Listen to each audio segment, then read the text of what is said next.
The AI Shift Podcast. Let's go. So yeah, what's your take on it? I guess.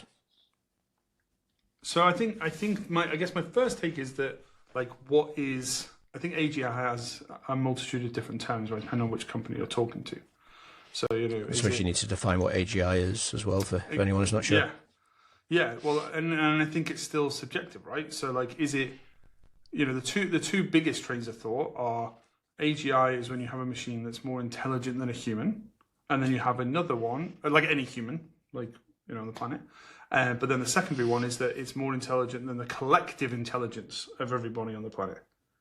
So, I think that is a massively different, they're two very different kind of objectives there. Because one is obviously I would say more of a compute problem, like an energy problem, which is the memory of everyone. Whereas better than any individual human is more of a data and classic intelligence kind of problem.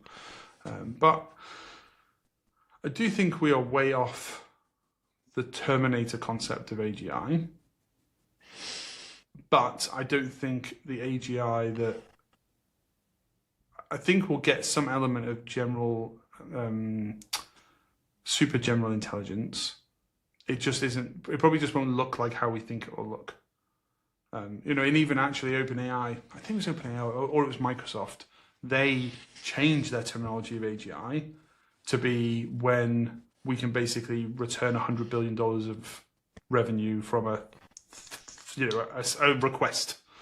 I forget the actual quote that they said, but it was more of a financial return benefit. But I think that's obviously based on the volume of investment that's going in and general just kind of commercialization of this stuff.